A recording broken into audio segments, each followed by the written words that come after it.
Once again, for all of our media that are participating in the call, if you do have any questions for our head coaches, please utilize the raise your hand feature to get your question in the queue. Please limit your question to one initial question, potentially a follow-up. We will circle back if time allows. With that being said, happy to be joined with Coach Maynor with Alabama A&M. Coach, as always, we appreciate your time. If you could please start us out with an opening statement recapping your team's big homecoming victory over Tuskegee. Yeah, it was. It was homecoming against Tuskegee in-state rivalry. We played them for a long time, and we're just not getting back to start this rivalry back up. And record crowd, 26,391.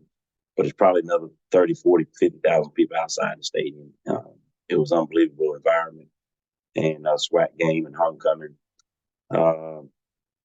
They came in 4-0, and we knew they had a good football team. So we just try to work on ourselves and be ready to play. And we executed well in all three phases: offense, defense, special teams. And the game just kind of got away from them. But we just think that that's what we're supposed to do. We're a D1 program, they're a D2 program. We got more scholarships. We're bigger, faster, stronger. So. We execute at a high level, and that's what we expected to do. Not necessarily beat them the way we did, but we expect to win the game and play a D2 program. So it was a good win for us. Appreciate those opening comments, Coach. First question goes to Henry Pugh. Hey, good morning, Coach. How are you doing? Good morning, Henry. How you doing? Doing well, Coach. It was an amazing atmosphere out there on Saturday. Now you're on the road, at least physically, away from home for the next month. How do you, navigate that, just being away from home, and would it be up a desire to be at home a little bit more?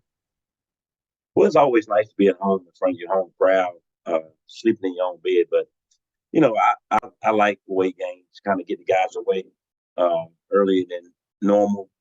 They stay together. Don't have to worry about all the distractions of your family coming in, wanting tickets, and your cousins coming in, want to get on the sticks and try to keep you up all night. So we kind of keep those guys together, keep them focused, keep them looking at these scouting reports.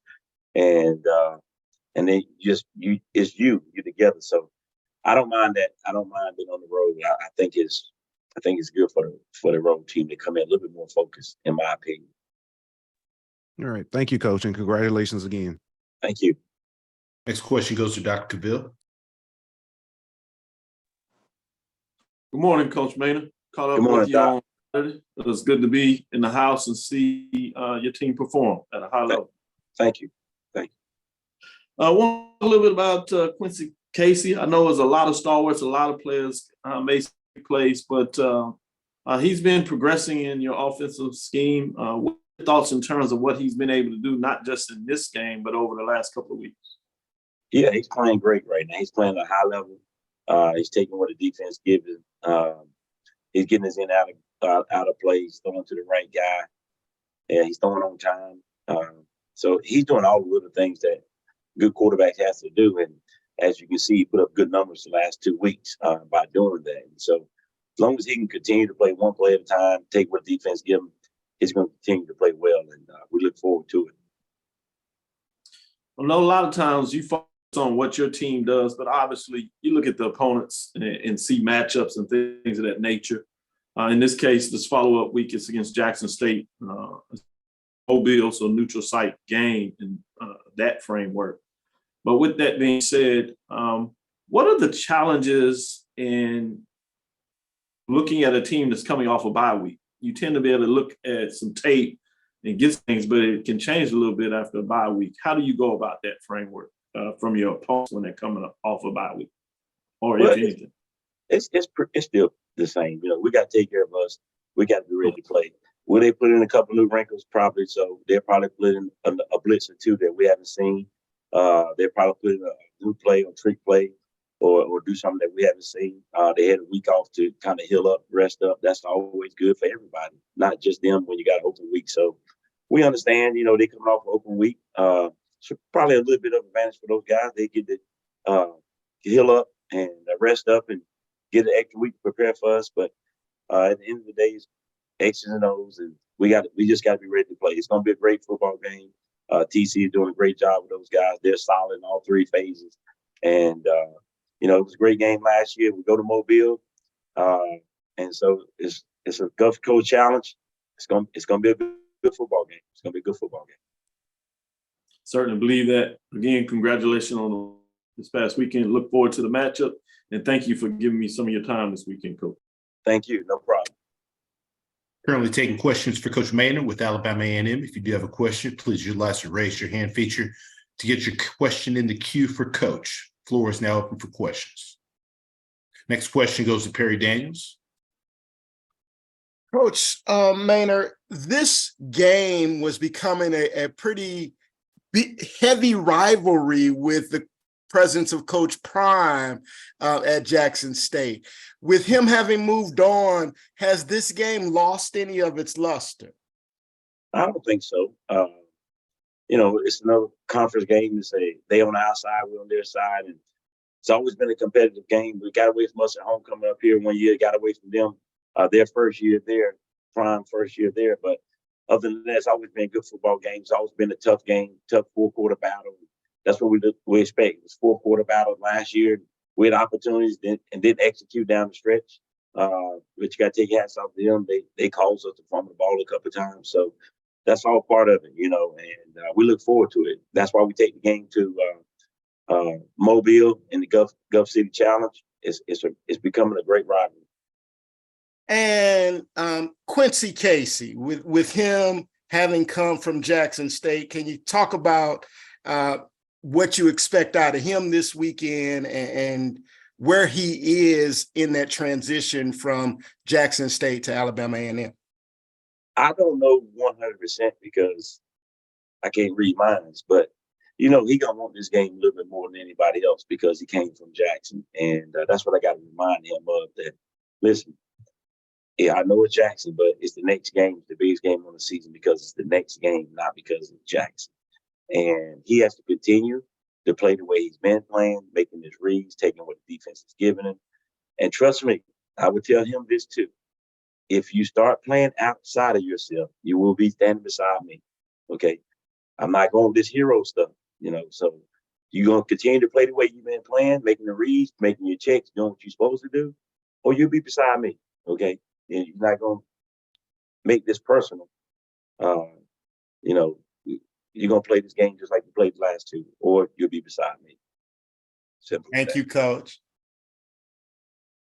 Good luck. Thank you. Thank you. Currently taking questions for Coach Maynor with Alabama A&M. Next question goes to Keisha Kelly. Hey, Coach. Good morning. How are you?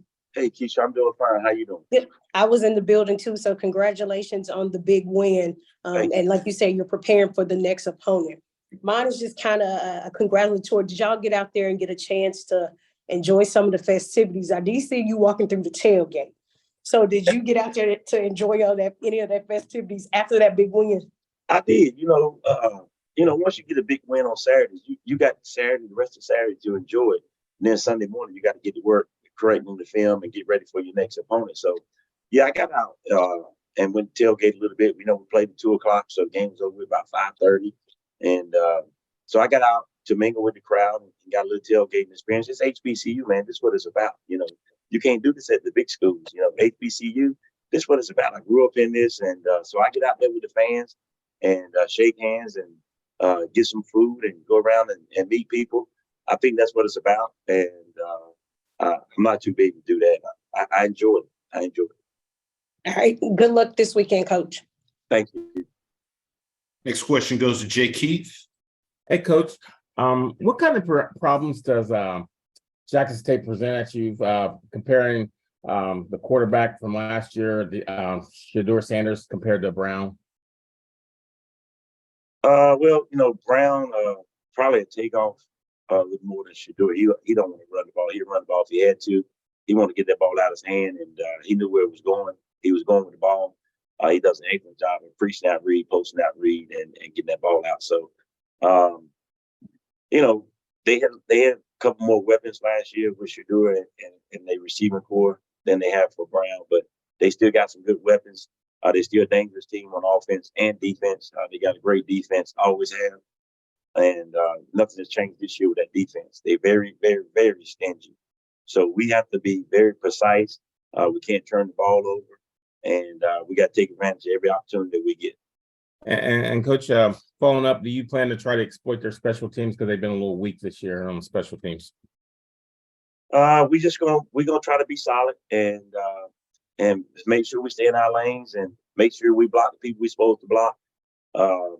We did have a block punt last week, so we'll see what we'll watch a little bit more tape on their special teams, and if we think we got a spot there we can attack, we may try to attack it. But that's just football, you know. We had a punt block early this year. People came after hours, and so we faked a couple of times. And, so you better roll the dice when coming after me because I'll fake it on you. Thanks, Coach. You're welcome. Coach Maynor, as always, we appreciate your time. Good luck this weekend. Thank you. Thank you, Andrew. Yes, sir. Thank you. Coach Robinson.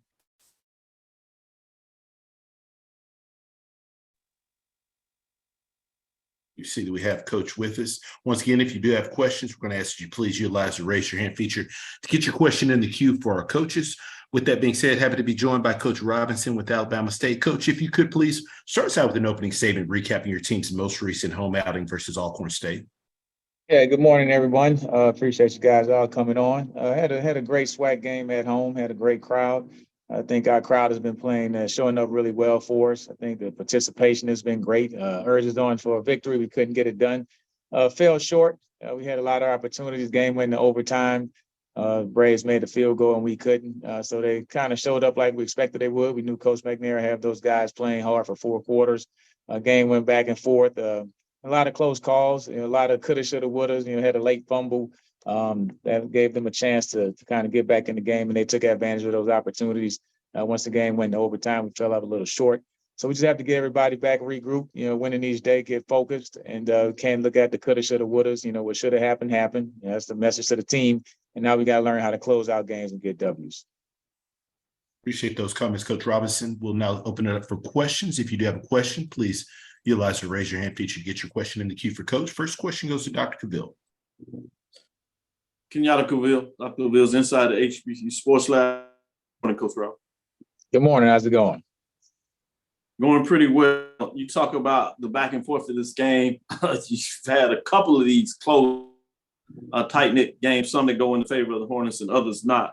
Just talk about the strength of the conference in regards to battling each week with close games that seem to go down the stretch. How do you continue to prepare your team to understand the need to finish plays such that you can come out on the top of things? Yeah, it's a lot of it is situational football. We spend a lot of time trying to figure out how to close out the half, close out the games. You do a lot of 2-minute drills in practice, a lot of situational stuff, a lot of 4-minute drills, learning how to protect the football. You just can't give up a fumble in that situation. We know the kids are trying hard. They're giving us great effort, and that's the biggest thing. I think it really just comes down to sharpening your pencil. From a mental aspect, you have to really finish it out. So we'll work on that this week in practice. The end of practice, that last period, we'll call them all up. Hey, man, this is the 4th quarter right here.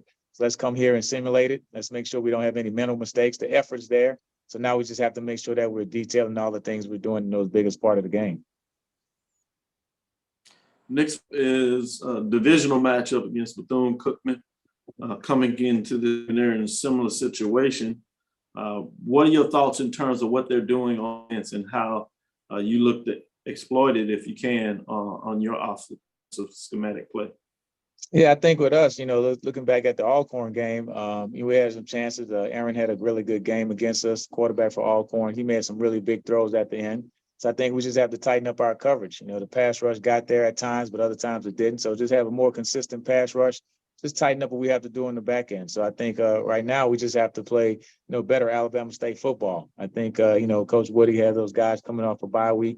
So they'll be rested, ready to play. They'll probably have another scheme or two in there. But at the end of the day, once you line up there and start playing football, they'll know what we're going to do, and we're going to figure out what they're going to do.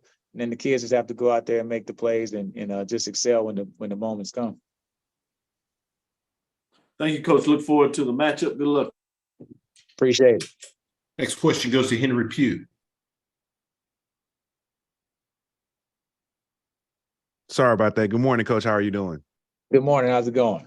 Going well. I know when we spoke last week about the quarterback situation, you said that D. Davis still has a place in this offense.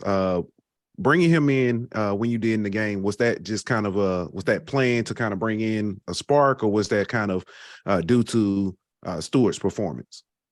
No, it was just to bring them in the game. The plan is to play both of those guys. You know, both of them know they have to manage the game. Of course, if one of them is managing it better, then he'll probably play more.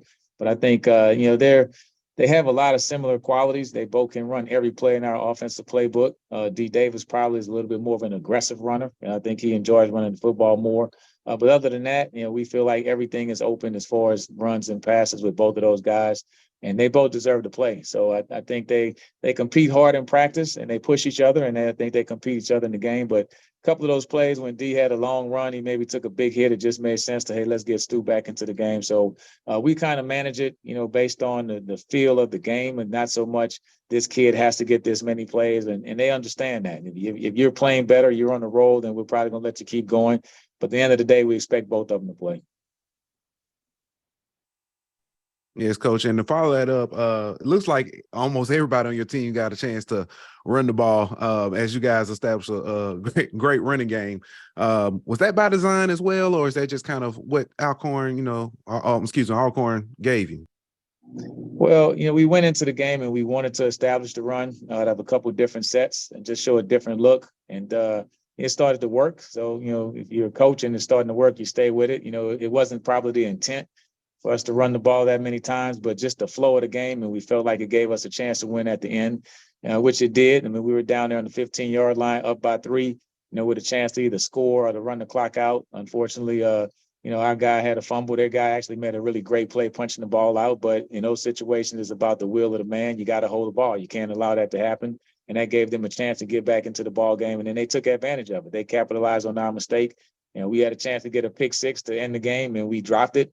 As the football guys, as you know, you drop that interception, the next play they get a pass down to the 10-yard line and get the game in overtime. So it was just that type of game. It's a lot of lessons for the kids to learn. You know, Alcorn State made their plays and they took advantage of them. We had our chances to make them, we didn't make them. So that's how football goes. All right, thank you, Andrew. Do I have a chance to ask possibly one more quick follow up? We should. Let me just work Duran in, and then we can circle back to you. All right, thank you. Yes, sir. Next question goes to Duran Snyder. Oh, hi. This is Darren Snyder. Coach, you mentioned something about mistakes, and I noticed that Bethune-Cookman is one of the least penalized teams in FCS. And we often hear about mistakes being linked to discipline. Can you say why is it that some teams are less penalized than others, and how that relates to discipline? Yeah, I mean, I think the discipline starts off the field. I mean, you have to be on time for our meetings, go to class, go to study hall, go to those type of things. And then that discipline off the field should carry over to on the field. So, I mean, that's one of the things we stress. You know, this week we had 4 penalties at the end of the ball game. So I thought that was great. I mean, we want to keep it to 4 or less each game. If we can do that, it gives you a big chance to win. Next thing you want to do is don't turn the ball over, which is somewhat of a mental mistake also. But we had the 3 turnovers. So you have to play that good disciplined brand of football. And like you said, Coach Woodie has those guys playing that disciplined brand of football. We want to bring that same thing to the table. You know, play hard, play fair. But at the end of the day, you know, some fouls you just can't help, but you can't just have the silly penalties, which we did a better job of that this week. So, like, there are drills and such for different techniques, but how do you strengthen discipline to not make mistakes? Yeah, I think you have to emphasize it in practice. You know, when guys make those mistakes, you have to take them out, give them some down up, stuff like that, just to get that mental aspect of it. But the biggest thing for the holding, you have to teach them, hey, let's put your hands inside. You know, you can't pull them back till you run your feet. A lot of it is just if the effort is there, then you can win on that aspect of it. Some of it is just the high energy and nature of a violent game where you may get a little bit outside yourself. And you can live with some of those if it's an aggressive foul and just, hey, it was one step away. But the biggest thing, you have to be conscious of exactly what you're doing. It's more of a mental aspect and still play with that physical intensity. Okay, thank you very much. Absolutely. Last question goes to Henry Pugh.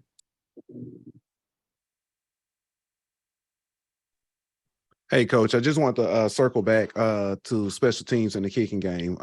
Kickers are probably the most, it's probably one of the most mentally challenging positions because, you know, you're standing off by yourself most of the game, only need it maybe once or twice a game. And then if something happens, you know, you're looked at. So, how are you able to encourage your kicker through all of this? Because we know we talked about this week one, you know, he missed the 2 field goals then.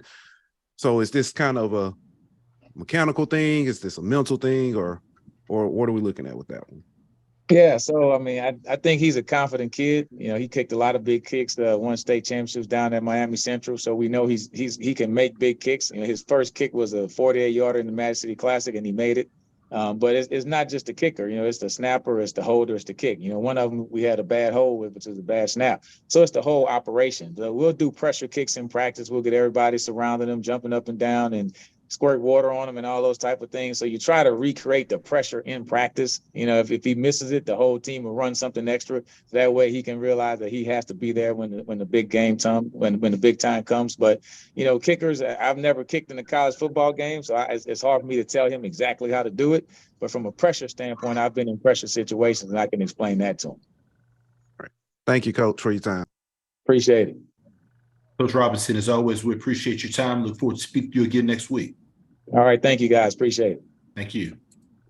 McNair, Coach, as always, thanks so much for taking some time to join us. If you would please start us out with an opening statement, recapping your team's win on the road at Alabama State. It was a great road trip for us. I thought that we did the necessary things to come out with a win. Coach Robinson had those guys ready to play football. It was a hard-fought ball game to the end. You know, I think both teams was very physical, played very hard. They really strained themselves at the point of attack. You know, we had some turnovers there that we capitalized on in terms of what we had to do. In the final drive, we had an 89-yard drive to get in field goal range, and Kiana kicked the field goal to tie this thing up and going in overtime. You know, just a matter of the getting in possession and kicking the field goal in overtime to kind of win it. And of course, they had a chance to tie it up during overtime, and the kicker missed it. So fortunately, we came out with a great win, a great atmosphere.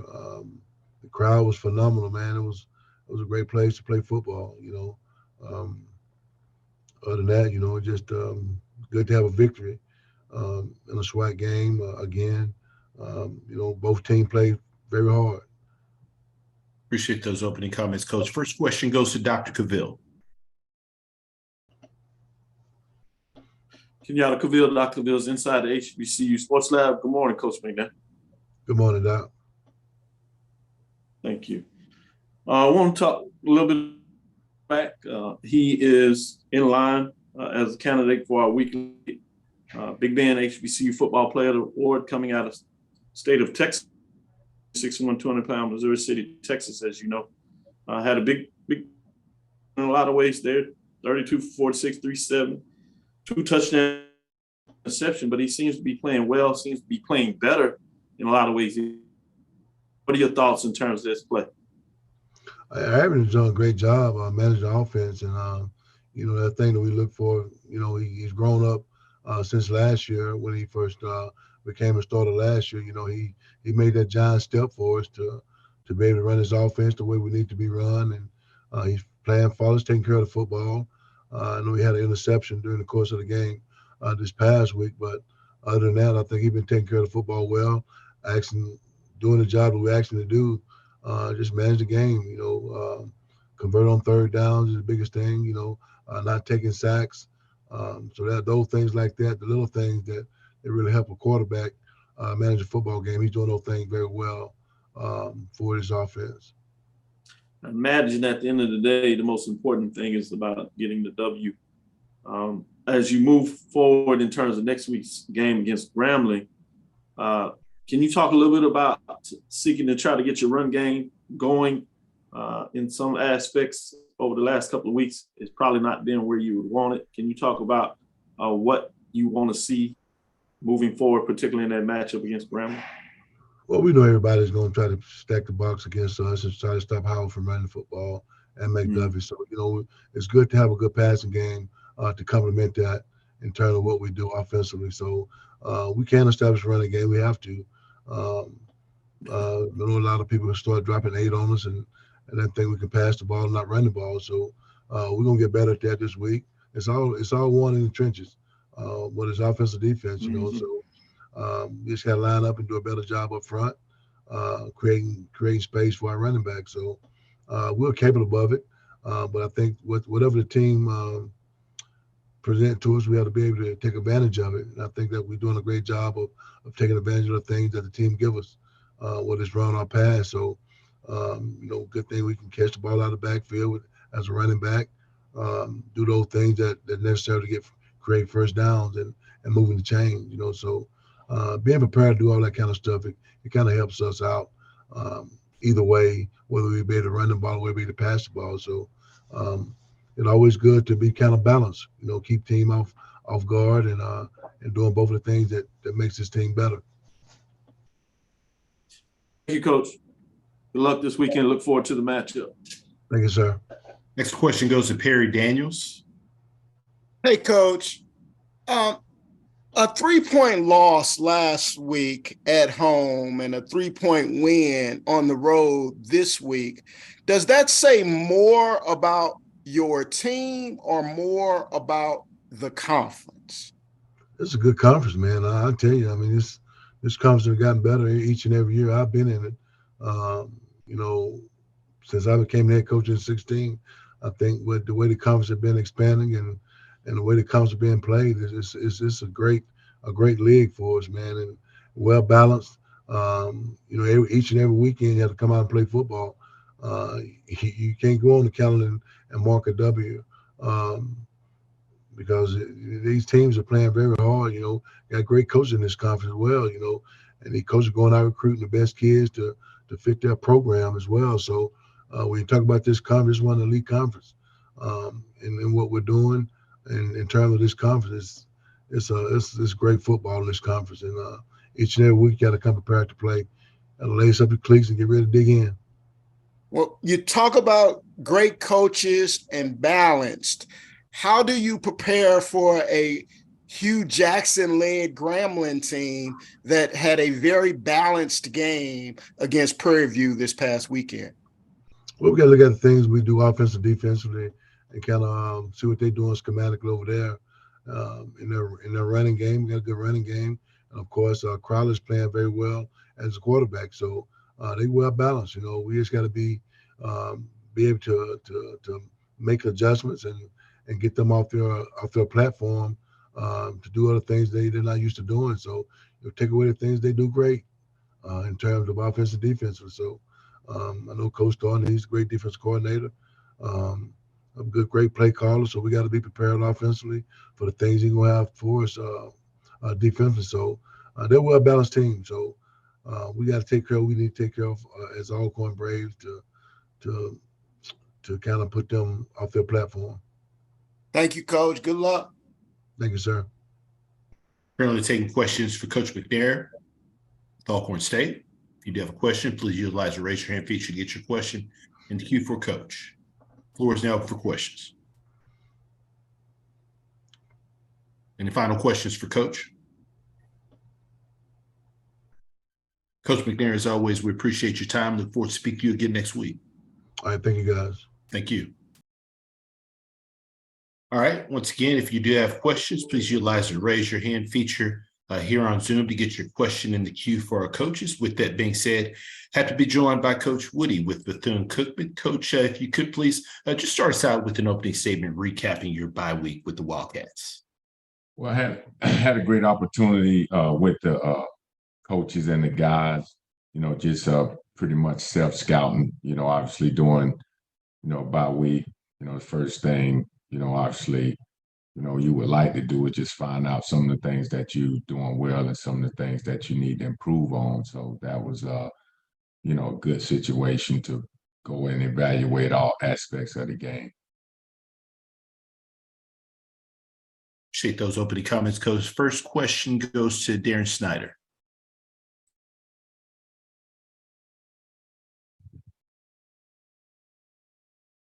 Yes, good morning, Coach Woodie. I was Morning. noticing in the national rankings, Bethune is one of the least penalized teams in the country at the FCS level. How do you get your guys to be so disciplined in that area? What types of things do you do to work on that? Well, basically, it's, the standard is a standard. I mean, we want to do things the right way, but obviously the smart way. And, whatever you do, it's always consequences. So, at the end of the day, you want to make sure it's clear, concise that, what you do is who you are, so we really harp on that, and we want to make sure that we hold these players accountable. Also, you've had a couple of games against FBS schools and one against Savannah. In your game against Jackson, very competitive game of quote unquote at your level, at the FCS level. What did you mentioned reflecting during your open week? What were some of the takeaways from the self-scouting that you guys have done in your first year in the program? Well, I mean, obviously we got to be able to hold on to the ball. I mean, we have to, be able to, make the plays that's asked of the guys that's out there, because obviously, they want to be out there. We didn't have confidence of them, making the plays. But, at the end of the day, it's just some of those self-inflicted penalties, some of our penalties, which you said earlier, we have few game by game, but the ones that we do have, it just sometimes not happens at the right time, and we don't have, the team to just, give the ball away, or, having guys run in late, it's just those things that we can control, and we just evaluated ourselves. And, obviously as a coach, you want to make it kiss. You want to have the schemes, whether it's offense, defense, special team, you want to have them simple, because at the end of the day, if you're out there not executing, then you have to look at the coach and say, hey, how can I make it a little easier? So, we went back and said, maybe this was not as easy, for the student athlete to understand. So let's evaluate ourselves and make it more simpler so they can play fast. Okay, thank you. Next question goes to Dr. Cavill. Kenyatta Cavill, Dr. Cavill's inside the HBCU Sports Lab. Good morning, Coach Woodie. Good morning. Just want to ask you a little more in regards to that off week, you moving through and setting the culture for your program. Can you talk a little bit about those do's and don'ts in preparing to play in these games thus far that seem to be relatively close, where the play here and there is the difference between a victory and not earning the victory? Well, we just have to, put those guys in those situations in practice, to see how they respond. And then, obviously, situational ball is always good, because I really feel like it's not just practice, it's perfect practice. So we have to make sure that our guys understand that, when we're in these crucial moments, that, the things that's hurting us, can't happen. So you put them in those situations over and over again, and hopefully the next time they're in those situations, they will execute, and it won't cost us big. Obviously, it's early in the race. Before the bye week, you had the tough loss to Jackson State 0-1, but you have this matchup against Alabama State, which is in the division, and the importance of winning games in conference, but even much more in terms of your division. When you look at Alabama State in terms of what they do schematically, particularly from an offensive perspective, what are you looking for your defense to get done in this particular matchup? Well, I mean, Coach Eddie Robson does a great job, with the team. They play hard. I mean, on offense, they have, really good players, and they play two quarterbacks, and obviously, those guys, they're going to be ready to play, and we just have to continue to be disciplined, have to make sure we master the basic fundamentals, being able to fit our gaps, tackle well, and don't let the ball go over our head. That's the key. I mean, but I tell you, they have guys on that football team that can make you pay if you're not in the right position. Right, absolutely. Thank you, Coach. Thank you. this weekend. Look forward to the matchup. Yes, sir. Take care. We'll take questions for Coach Woodie with Bethune-Cookman. If you do have a question, please utilize the raise your hand feature to get your question in the queue for Coach. Floor is open for questions. Any final questions for Coach? Coach, as always, we appreciate your time. We look forward to speaking to you again next week. Yes, sir. It's a pleasure being on. Thank you. Thank you. For all of our media participants, if you do have a question, please utilize the raise your hand feature to get your question in the queue for our coaches. Please limit your questions to one initial question, potentially a follow-up question. If we do have time allotted under coach's availability, we will circle back to get additional questions answered. With that being said, we will go to Coach Simmons with Florida A&M University. You see, we have Coach Simmons joining us now.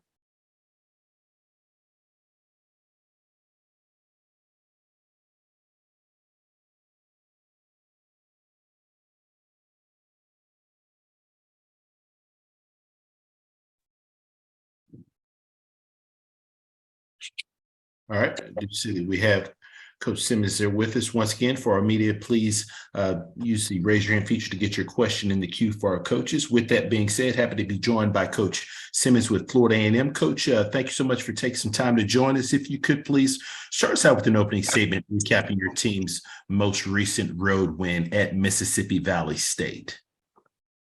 Yeah, definitely. Hard fought game. Obviously, talked about it last week. It'll be, as always, a tough place to play, and for the first half that showed. And our guys didn't come out with the intensity and the focus that we needed offensively to put points on the board. Fortunately, the defense was able to get an early touchdown for us and play great ball throughout. And halftime, we challenged the guys to lock in and do what needed to be done, and came out the second half with a different mindset. It was able to score 3 straight drives and kind of put the game out of reach. So good conference win. Always the goal to stay top of the standings and control our own destiny. We're doing that right now, and obviously a huge task for us this week. Southern's always a great contest, true rival in every sense of the word. So Baton Rouge is an extremely difficult place to play for other reasons, and they'll have a great crowd, great turnout. And we know we have our hands full with a team that's playing its best ball of the season right now. So looking forward to the challenge. This is why you come to FAMU to play games like this. And I know it's going to be a great atmosphere, great environment. And this is a game that I think true football fans want to be a part of. Appreciate those opening comments, Coach. First question goes to Kendrick Marshall. Hey, Coach. After the game on Saturday night, you commented that you weren't too pleased with the offensive performance, not only that night but throughout the season. What have you seen from the offense that kind of made you kind of challenge them to be better and kind of want them to be better? Well, just the relentless mindset that it takes to be a dominant offense. We're trying to match the intensity of our defense, and those guys come to work every day. They don't complain. They practice through injury. They do all the things that it takes to be dominant, and it's showing up in how they're performing. Offensively, we need better leadership. We need more consistency from the top down. Everybody looks at Moose as the leader, but it takes more than just a quarterback. So we need everyone involved to understand the expectations of what it takes to be a successful unit. And once we're able to do that, I think we can have the success that we envision, because we have the talent, but we've been saying from the beginning, talent's not enough, and we got to clean up some other areas to reach our full potential. Okay. As a quick follow-up, speaking of your quarterback, you took to social media yesterday to defend him from some criticism he'd been receiving. Why did you feel like it was important for you to step out like that and do that for him? Well, because again, he's the unquestioned leader of this team and the unquestioned starter. There's no quarterback competition. Moose can't play himself out of the position. We go as he goes. And the criticism is going to come. We talked about that the very first day he stepped foot on campus. To be the quarterback at FAMU, you got to be able to handle the criticism. So, it wasn't defending him per se. It was just to let everyone know, you can talk all you want to, but until you coach him and until you call the plays here, there's no quarterback controversy here at FAMU. Moose is our guy, and he's going to be the guy, for the rest of the season. All right, thanks, Coach. Appreciate it. Appreciate you. Next question goes to Dr. Cavill. Kenyatta Cavill, inside the HBCU Sports Lab. Credit to your team. May not play up to what you want them to play, but they got the victory as you continue on. So I want to move into the Southern matchup, which a lot of people rankings have out there. You're talking about a top 10 matchup. You're going long history between these two programs, but with that being said, you're going to get the best of them the last couple of years. What do you see in terms of that is leading the conference in a lot of ways, particularly at front seven? What do you see that they're able to do well on defense, and how do you want to attack it? Well, Don, they play extremely hard and they're sound. They're not a team that's going to try to out scheme you and try to trick you. They're going to line up and they're going to come after you. And it starts with the front four. When you have a front four like that, you can do that. We're very similar with how we'll attack people. We're not concerned with trying to out scheme people. We feel if our defensive line sets the tone, everything else takes care of itself. We can sit in base defense all day long and make you try to throw the ball around the yard and allow our guys to pin their ears back and come get you. That's what Southern does a great job of. They commit themselves to stopping the run first, and then everything else kind of flows off that. So they've been a tough outfit. Dooley's a great coach, has shown that throughout his career, and they're a talented football team. So I think it's going to be a team of a test of wills. Both teams want to stop the run on defense. Both teams want to establish the run on offense. And if we can do that, then our passing game opens up. But I think it's going to be a great, great challenge of who can impose its will on the other team. I want to take it off of this matchup and go in a little philosophical direction of thoughts.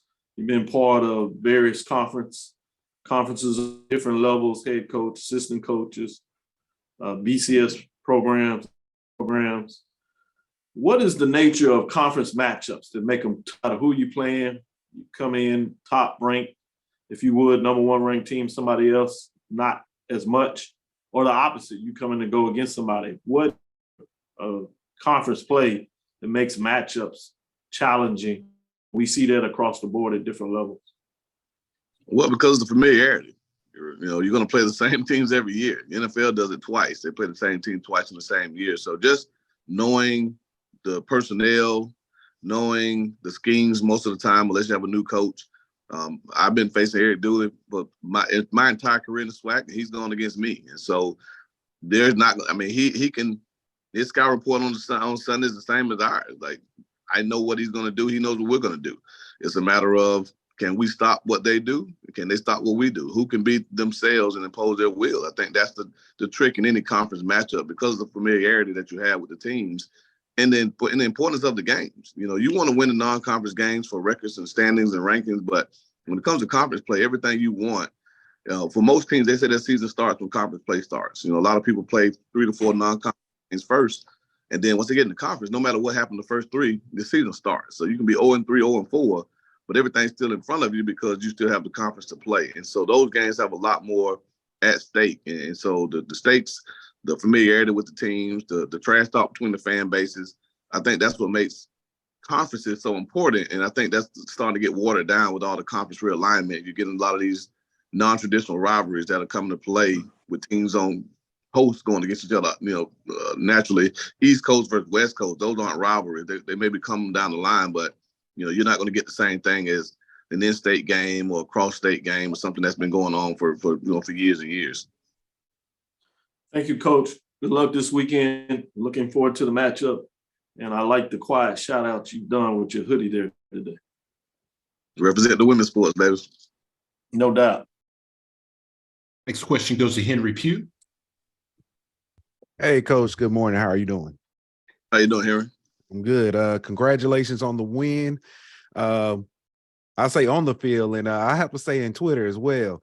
Let me ask you about that. Your fight against the Twitter trolls. What brought on? And I know it's kind of been all season and off season. It started off with the by 40, but now it feels like it's gotten a little bit more personal. What reached the point to where you ended up speaking out and defending Jeremy so much? Well, it's all in fun. The people who know me know that I don't hold grudges. I don't take anything personal. So I love our fan base. I've been a part of programs where people could care less whether you won or lost. Here, there's real passion, and there's a real expectation that every time we take the field that we're excellent. That's in our school motto. And so when we're not, I expect to hear the criticism. I tell our players expect to hear it. And so, me saying that yesterday, again, I'm going to answer questions in the media. I'm going to answer questions to my quarterback club on Wednesday. But I want to get it out there before I even have to get in front of media. Like, Jeremy's our guy. I mean, he's been our guy for 2 years. The guy's won 13 games. He's preseason player of the year. He's an NFL prospect. I mean, he's our guy. Is he playing as well as he can? No. But nobody is at this point, and he's the only one taking the criticism. So I just wanted to get ahead of it so I don't have to keep answering questions every time I get in front of an alum or someone about our quarterback situation. There is no controversy. He's not in jeopardy of losing his job. I mean, we have talented guys in the room, but Jeremy's our guy. He's going to be our guy. So I just put that statement out there on Twitter. And I happen to go back and forth with a couple of fans. Again, all in banter, all in fun. And I hope they didn't take it personal. A few of them actually inboxed me and apologized for it getting public, but I don't take any of that stuff personal. And people think that, if they think they do, they don't know me. So I had time with a long bus ride from Itabena. I slept on the bus, so I had a lot of energy Sunday morning. So I decided to blow some of that steam off on social media, but nothing major. I don't think it's a story. All right, Coach. So from what I took with that was Coach Simmons had time today. So we thank you. Thank you. Appreciate you. Coach Simmons, as always, we appreciate your time. Look forward to speaking to you again next week. Thank you, guys. Have a great week. Thank you. Head Coach Jackson.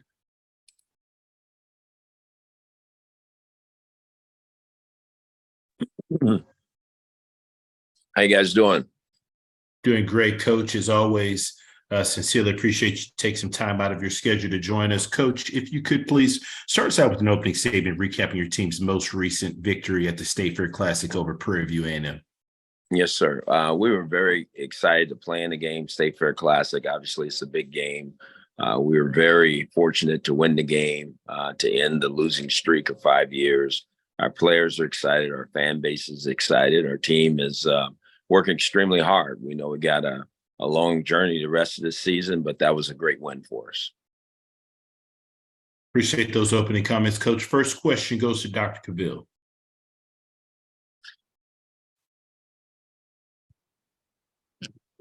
You're on mute, Doc. You're on mute, Doc. Thank you, Mom. Kenyatta Cavill, Dr. Cavill's inside the HBCU Sports Lab. I thought I had all good things to say there. Congratulations on the victory. And the post talked about it being personal. Is that in terms of that particular match, just in terms of this season for the G-Men? No, I think it's in terms of season for the G-Men. We didn't perform last year the way we thought we could. Our coaching staff as well. And I think what we've done is we've, circled the wagons and boarded the hatches and said, hey, look, let's make this season about getting Grambling back to where they need to be. So it's going to be a personal season for us. Offensively, it seems like pretty much all season you've been able to be very in terms of balance, being able to get it done in the air, being able to pass, getting it done on the ground, running the ball. But people may have had about the defense, but over the last couple of weeks, the defense seems to be playing better. Well, what are your thoughts going into this Alcorn game? You had road and you want to continue the momentum, obviously in a conference game and division showdown as well. Oh, absolutely. It's a big game. Obviously, it's the next one on the schedule for this Alcorn. It's their homecoming. They had a big win this past week.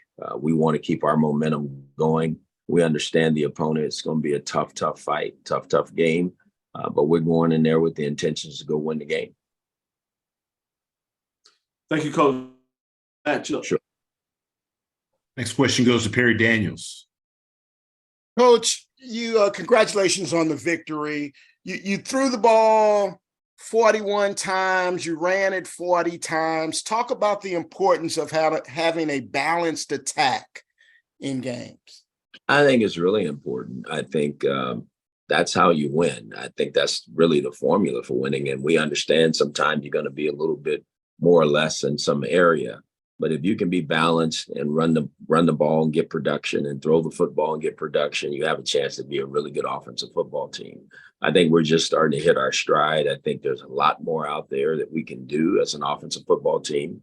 But at the same time, I think the pieces, they're really starting to come together and play well. And it's all led by our quarterback. He's done a tremendous job. Well, let's talk about your offensive line and how that has progressed since you arrived on campus there, and talk about the reason behind their development. Well, I think when you look at it, we understand that's the key to it. You got to be pretty good up front. We've been very fortunate. 5 games, only have 4 sacks. Those guys have done a really good job run blocking. They've done a great job pass protecting. And it starts with, one, how we go about putting our guys in position and the coaching of the position. Coach Valdez has done a really good job with our offensive line. Coach Hall has really crafted a really good plan for those guys to give them a chance to be successful. Thank you, Coach. Good luck this week. Thank you. Next question goes to Charles Bishop. Coach Jackson, how are you doing? Good. Congratulations on the victory. I wanted to ask this question. What has been the secret to your success this season, especially scoring in the red zone? You guys, 94% scoring in the red zone with 15 touchdowns. Even this game, you were 6 of 6 in the red zone. So curious as to what has been the secret to the sauce. No, I just think it's how we plan it. It's how we go about it. That's a staff thing. We work at it. It's important to us. We know when you get down there, you need to score touchdowns. We was not as efficient this past week in the game as we like. We down there a couple of times and penalties pushed us out. So, but we can be better and we got to do better. And so I know everybody thinks that's a great clip at 90%, but we expect to be better than that because when we go down there, we have a very good plan on how we like to try to get the ball into the end zone. One follow-up question, late touchdown in that game against Prairie. What sort of went into the mindset with regards to game in hand, but going ahead and pushing in for that late touchdown? I think it's important that you let your players play, and we just ran a basic football play. I mean, it was going to be the end of the game and we ended up scoring. It had no other meaning to it other than that, it's just line up and snap the ball and want the quarterback to have to take a knee or anything like that. Let's just hand it off and see what happens, and it led to a score. Sure thing. Thank you, Coach. Sure. Next question goes to Henry Pugh. Good morning, Coach Jackson, and congratulations on the big win. Thank you. Coach, we talked previously, felt like the one thing about your team that wasn't right was the defense. Something's clicked. Something's clicked, and that defense is rolling now. Is there something behind that as far as a scheme change, or is just light switch go off? Maybe it's more light switch. I think we're a lot of good football players over there. When you talk about Lewis Matthews and Sonny Anderson. Those guys understand that's not the type of defense we wanted to play. They needed to step up and start playing some good football. And so I think we've improved over the last couple of weeks. I still think there's a lot more improvement to do. The key to this thing, as you guys all know, is to keep getting better as the season goes on. And so our guys are working at it. We're trying to emphasize everything what we think that we need to get better at, and we're going to continue to do so. And Coach, follow up. You've taken a lot of criticism just in your first two years here about what I guess the expectations. Have you started sending out addresses for those apology letters to come in? No receipts have been taken. I get it when the National Football League coach comes into the conference. They think, you got all the secret sauce. But in order to do that, you got to have the right players. It's still about building a program, and that's going to have sustainable winning. And so it took us a little bit, but I understand everybody wants winning right now. I do too.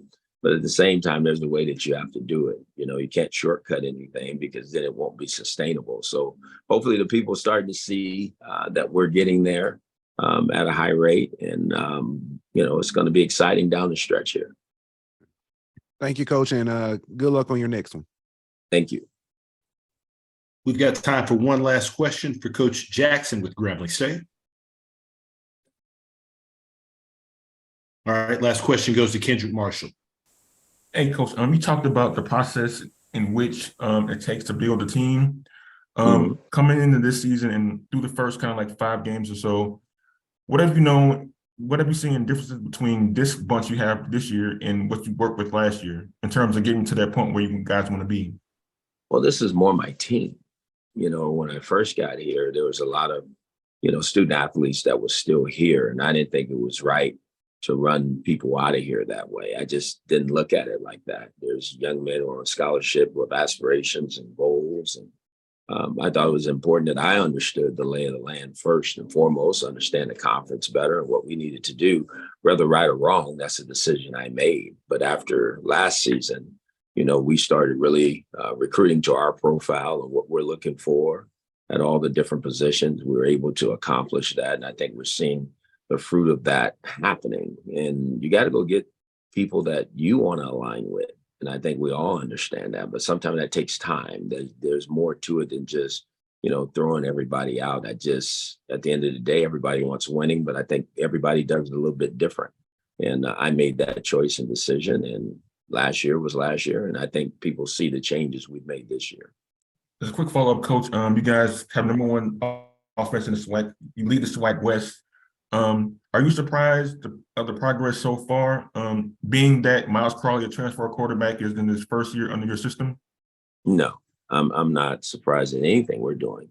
If anything, I want more. I expect more. I expect more from our offense. I expect more from our defense and our special teams unit. I think we're just scratching the surface on how good we can be, but I think there's a lot of work ahead in order to get there. Thank you. Coach Jackson, as always, we appreciate your time. We look forward to speaking to you again next week.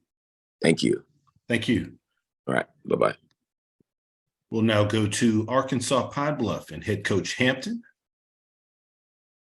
Coach Hampton, as always, sir, we sincerely appreciate you taking some time out of your schedule to join us. Coach, if you would, please start us out with an opening statement recapping your team's most recent home outing versus Southern. Yeah, obviously, we didn't play as well as we wanted to. Southern had a lot to do with that. Kids came out, first drive, got a big interception. We've done that 3 of the last 4 weeks, get the turnover, and obviously we didn't do nothing with it on offense. And we knew they had a good defense coming in the game, and, they made it pretty tough on us.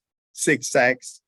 A lot of it, these guys just didn't do what they need to do, but we got to put them in better positions as well. So hats off to Coach Dooley and Coach Miller. Those guys had them ready. So, we'll take this week and bye week and get ready and get prepared for Mississippi Valley.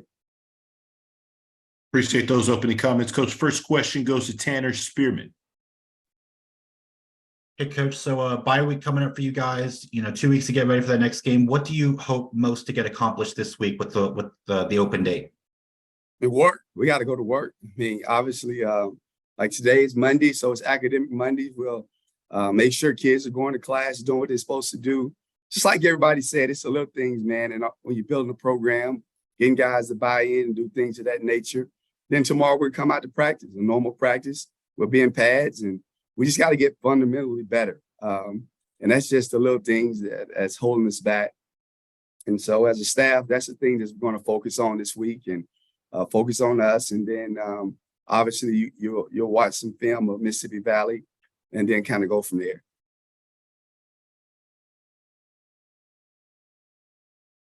Currently taking questions for Coach Hampton with Arkansas Pine Bluff. Next question goes to Dr. Cavill. Kenyatta Cavill, Dr. Cavill's inside the HBC Sports Lab. As you said, Coach Hampton, things didn't quite go your way this last weekend. You've been playing really competitive. It wasn't the case in terms of the total score, but your team still pushed through. Overall rushing, you were able to get over 160 total yards. What are your thoughts in terms of what you're able to do running the ball in that matchup and moving forward? No, I'll be honest, Dr. Cavill. I mean, we had 2 chances to score in the red zone early in the game. They were up 7-0. We tried the ball in the red zone. We got a 4th and 1 on the plus 14-yard line. The hold is there. The running back falls over his own feet. And I mean, I'm frustrated about that. I mean, obviously, we've been able to run the football. Coach Miller, they did a good job. I mean, a lot of the sacks, the quarterback could have threw the ball. We had one-on-one matchup. So I'm gonna give them credit, but we got to go back and look at what we're doing, and we got to coach better to put them in position. And those kids got to come in and they got to be dialed in as well, because we left some plays out there that would have made a difference in the game. And obviously, even on their first touchdown play that they made, the catch over to Miller, man, we had over the middle of the field, we had two guys right there. I mean, it wasn't nothing hard about that. So I'm giving them credit, but we got to coach better, and our guys got to respond to the challenge and make the plays when the plays come there. But obviously, we have been able to run the ball. Jonas, we thought he could go this week. He wasn't able to go. That's like 2 weeks in a row. Starting running back hadn't been able to play, but obviously, man, the next guy up mentality. We just got to continue to keep pushing forward. And man, we know what the program is going to be right now. And like you said, we've been competitive in every game. We were down 20-0 at half, and we came out right after half, and they were able to get a score. And that was just because one guy didn't get in his gap. So those are the kind of things that's holding us back. And but we've been able to run the football, and we'll continue to just got to work at it this week and get ready to go in a couple weeks. Follow-up questions about the open date you alluded to. Always fascinating when I get a chance to speak with new coaches in their program about their philosophy of how they go about their week. Are you the type to go in and look at and dissect what took place, whatever games played early, or do you go about it in a different? Can you kind of break down your philosophy of how you take advantage of your program during the open week? Well, obviously, when you're 1-4, you got to go back and look at everything. And I do that every week anyway. As a head coach, I don't sleep much, man. So I watch every game and I go back and see what can we do better on offense, what can we do better on special teams, defense. And this week could be no different. But obviously, the kids, you try to give them a day or so off. We'll give them a couple of days off, Friday, Saturday. But, man, we got to work. And when you're trying to build a program, everybody needs to understand it's a process, but the way you get better is you work. And so obviously we got some guys that are hurting, and we'll hold those guys back this week, but those younger guys, man, we got to build this program, and it's time for them to get to work. And so we'll probably have a light scrimmage on Thursday for some of those guys, and we got some donors that want to cook for us on Thursday, so I'm excited about that. I mean, we're building the program, and like I told the players, man, this is part of the process. It's going to be some pain, but we got to persevere. We can't break.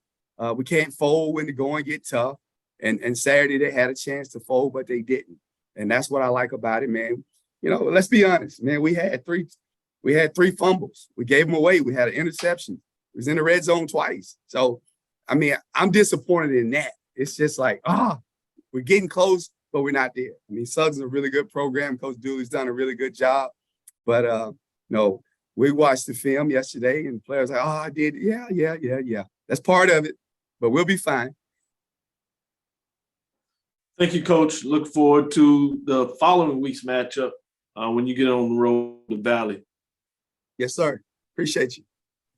Currently taking questions for Coach Hampton with Arkansas Pine Bluff. Next question goes to Tanner Spearman.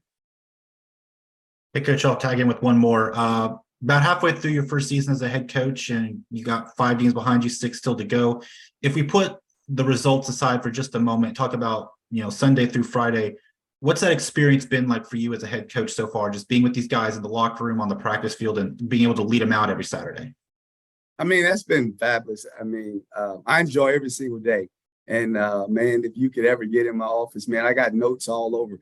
And I'm a collection of things, man. I take notes. Every day here is a different challenge. And man, I put it on my computer. I put it on my desktop. I throw it in this folder.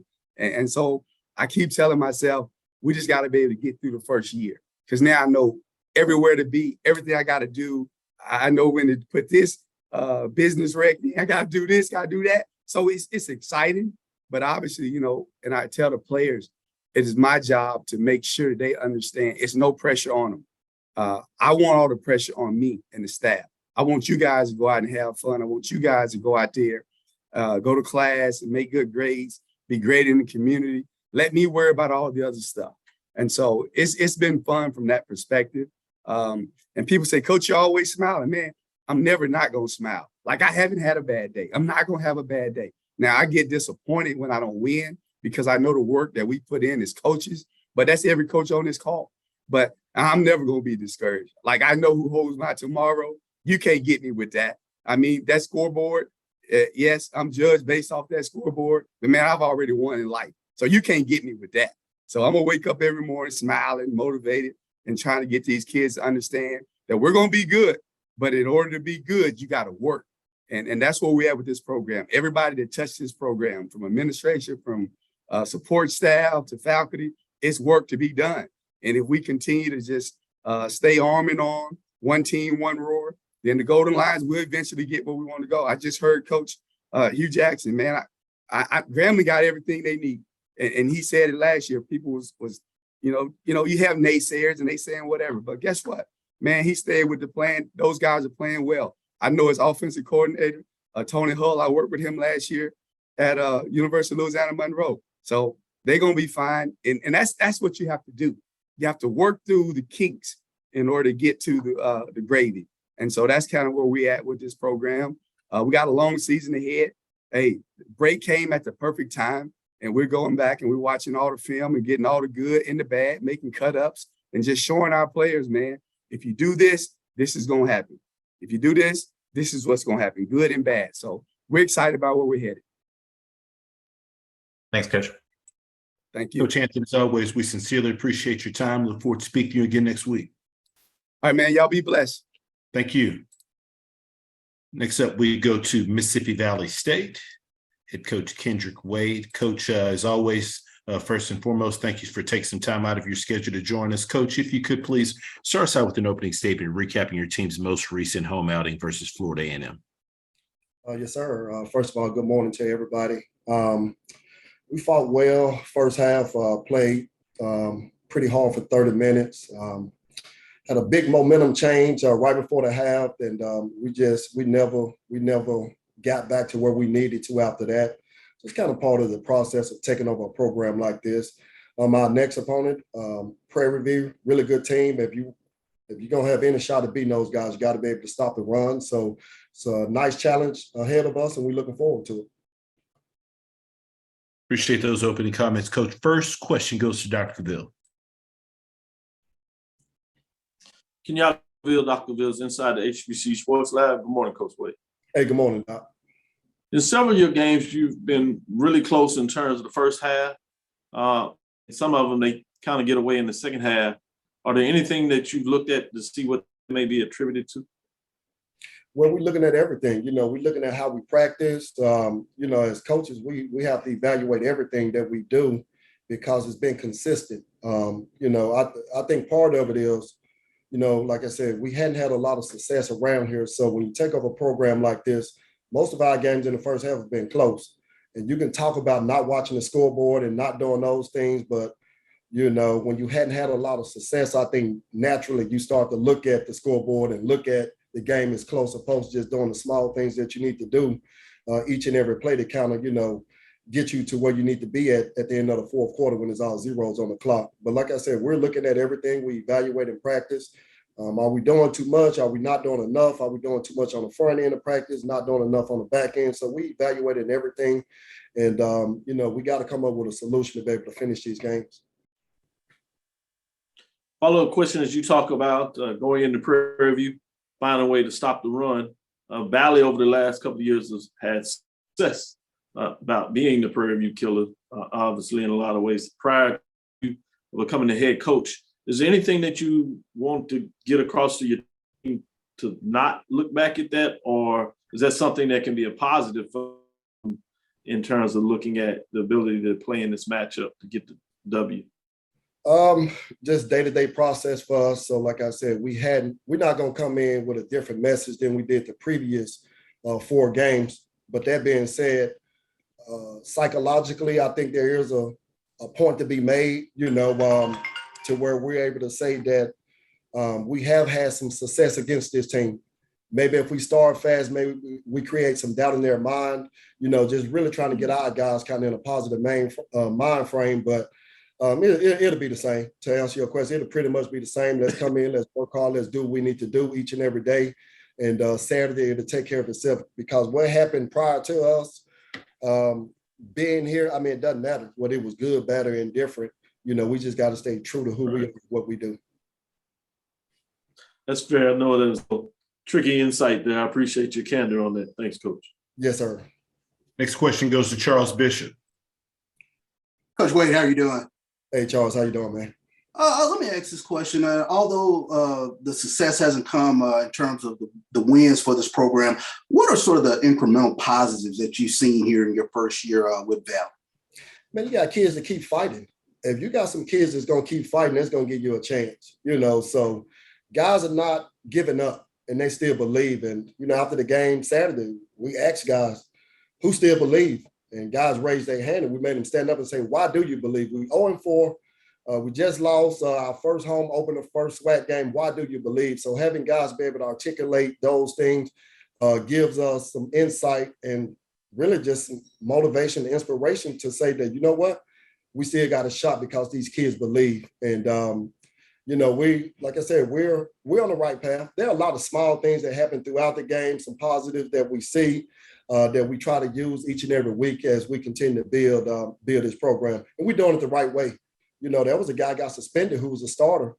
He was late for pregame meal. He got suspended. And a lot of what we wanted to do offensively was based around him, but he didn't play, you know, because we're going to do things the right way. So we're not skipping any steps just to try to rush to have some success. We're just going to do it the right way around here. Sure thing. Appreciate that, Coach. Yes, sir. Currently taking questions for Coach Wade with Mississippi Valley State. Any final questions for Coach?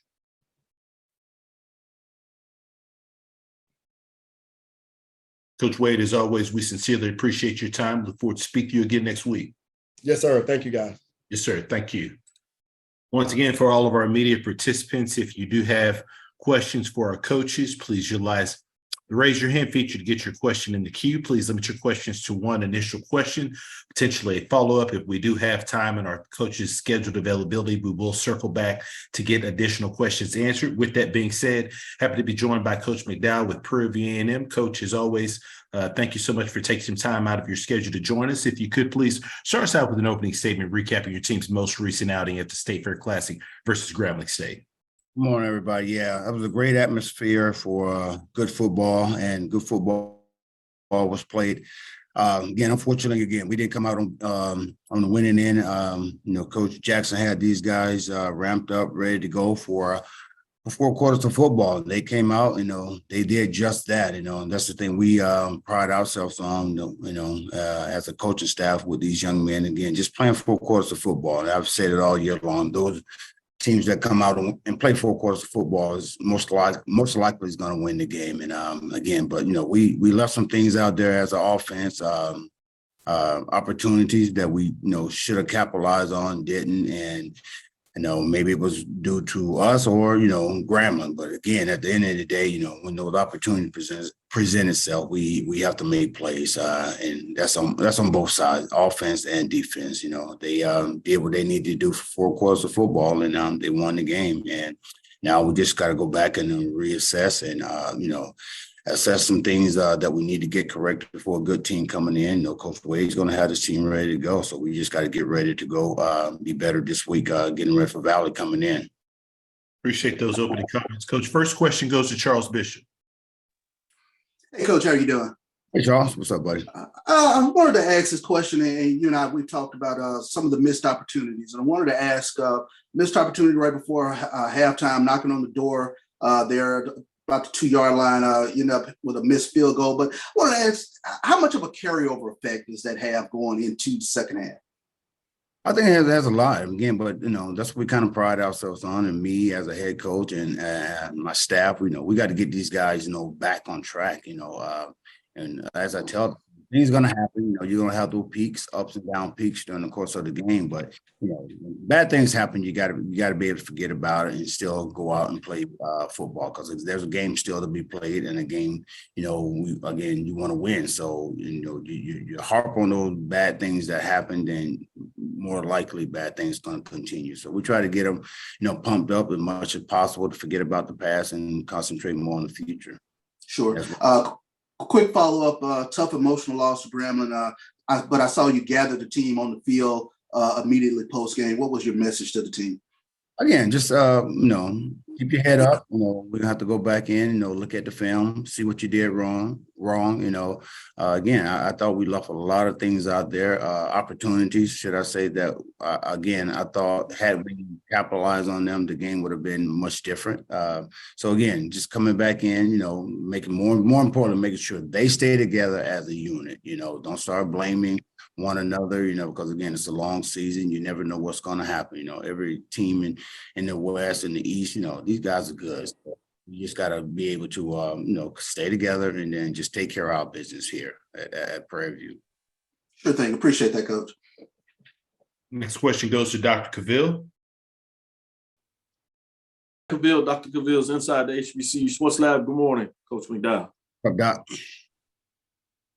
Wanted to ask you about Trajan in terms of his game, 4 receptions for 109 yards. Wasn't in the end zone, but he racked up some yards there. We have him on our Big Ben HBCU Weekly Award watch list about his play. Can you talk about him a little bit in terms of what he's done this season? Yeah. Obviously, his past matchup. Yeah, young man he's steady improving each game. And again, we put ourselves in a position to make plays, and we've had opportunities to make plays. Those numbers could have been much greater than what he ended up with, had we capitalized on some catches and throws as well. So, and again, we didn't make them, and we just, tell these guys, they have to be ready to go next game. The next game is the most important game. That's Valley coming in. And get ready to prepare for Valley. We got to be better this week as we started today with practice, and that was my message to them, like be better than we were this past week, and things going to take care of itself. But he's continuing to grow and as well as he should, but again, leaving things out there for us to miss opportunities out there that we should be easily, catching and scoring with, but we haven't. We got to figure it out, and I'm pretty sure we will going forward. Follow-up questions about Mississippi Valley, but in a different perspective. Streaks come and go. Some of them good, some of them bad. Obviously, continue streak, winning against Texas Southern University. Indeed, you got busted the streak in terms of Alcorn State, the Braves getting the win on the road there. You come back, but then the streak stops against Grambling. Now you have an opportunity with Valley coming in there, and they've kind of been in the years in terms of getting it done. What are your thoughts in general? Just go different ways in terms of what do they think about streaks of coming off of big wins, tough losses, or multiple years over different years, different coach at the helm at Valley, but what are your thoughts overall in terms of components, win streaks and losing streaks? I mean, streaks are what they are. I mean, good or bad. And I mean, it depends on the player. I mean, it depends on the team, how well they get up for it. Some guys get up for it. Some guys don't, it doesn't bother them because they just look at that.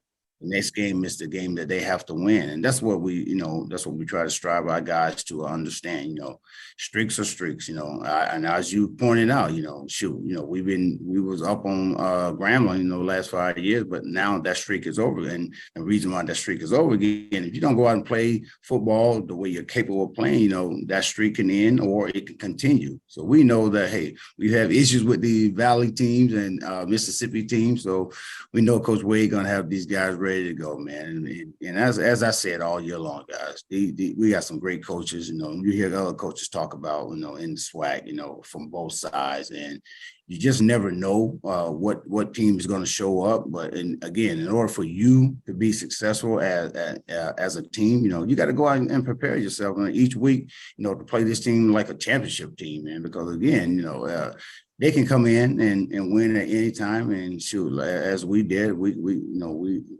went and won against Alcorn. So, we got to be able to just take care of ourselves, take care of business like we're capable of doing, and we're going to be okay. Do not take anybody for granted, because again, if you do that, once again, you'll find yourself on that losing end.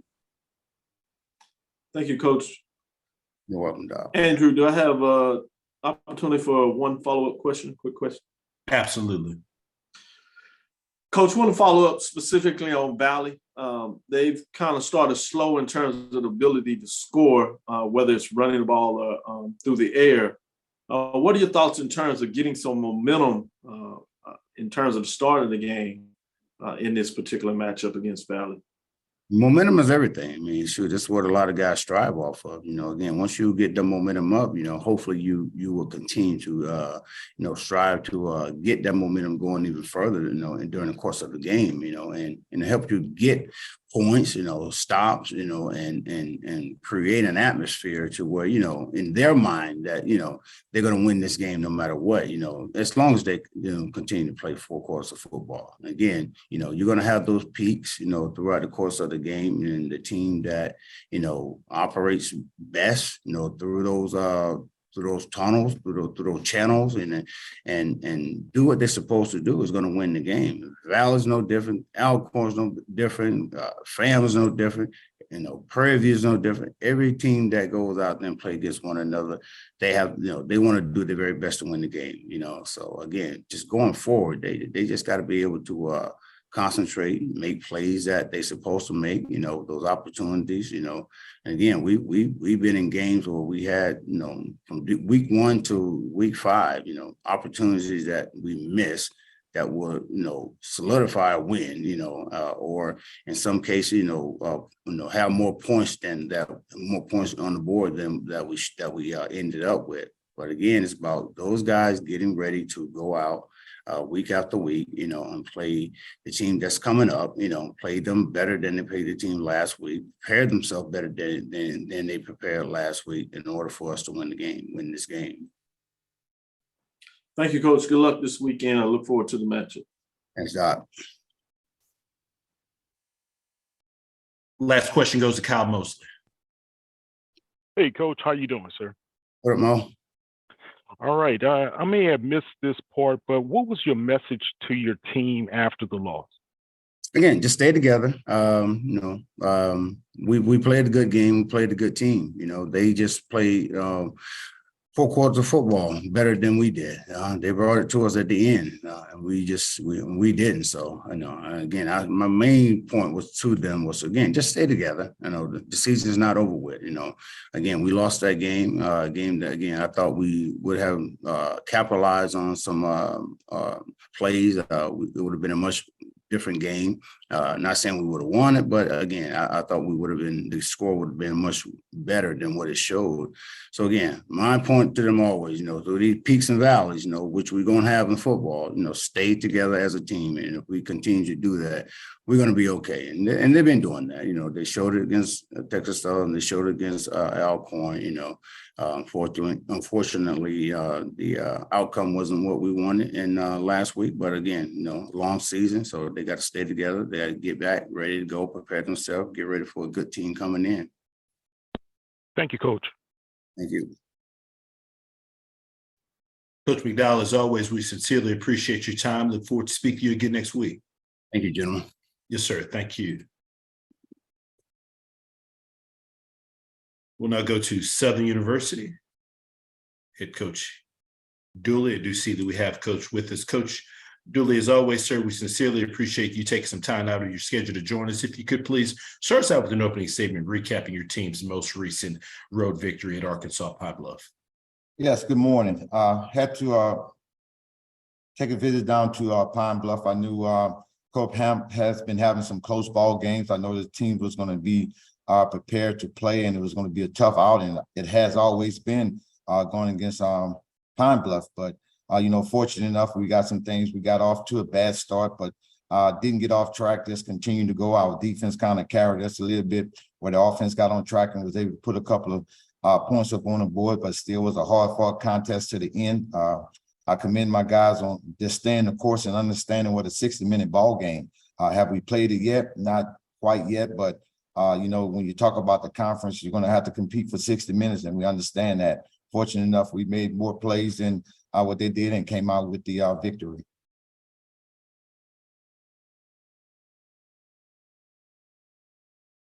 Appreciate those opening comments, Coach. First question goes to Keisha.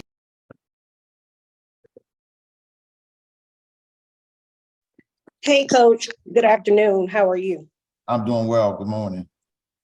I'm sorry, it's afternoon. I'm in Atlanta, so it's afternoon on my side.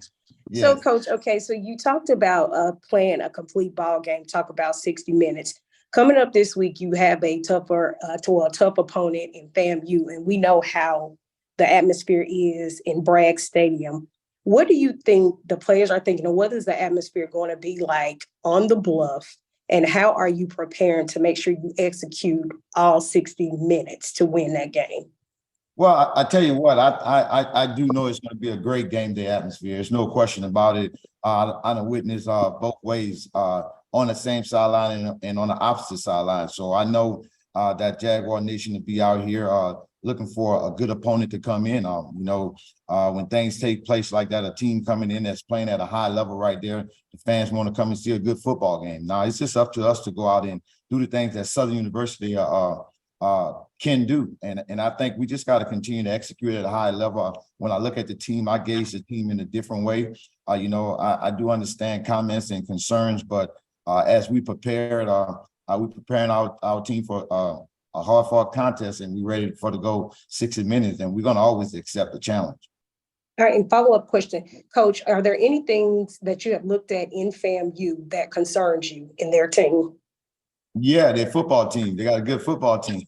But they're playing some good football right now. When you take a look at it, it's kind of, it's just so strange.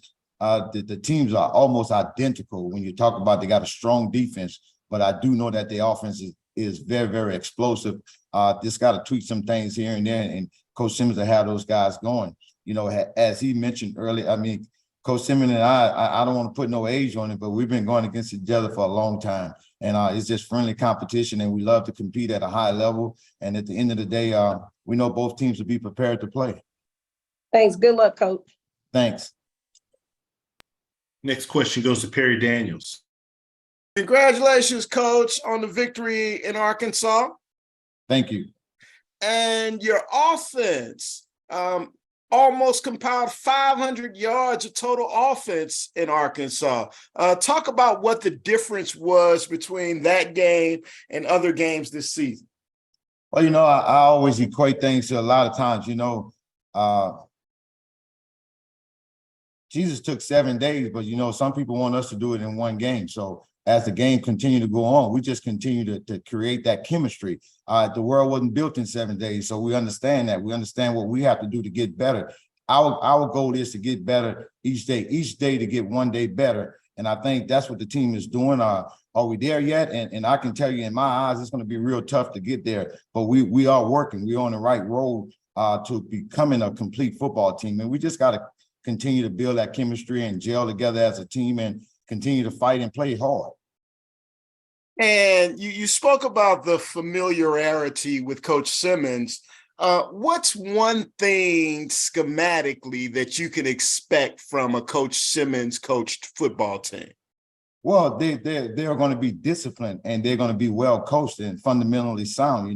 You look at some things take place, and this here could take place or that can take place, but I think they're going to be fundamentally sound. He's a good football coach, and it shows with his record and the teams that he have had in the past. So we understand that it's not about the scheme of being trying to scheme the one. It's just about being prepared and playing for 60 minutes, and you just got to be able to make one more play than they make to have the right results that you're looking for.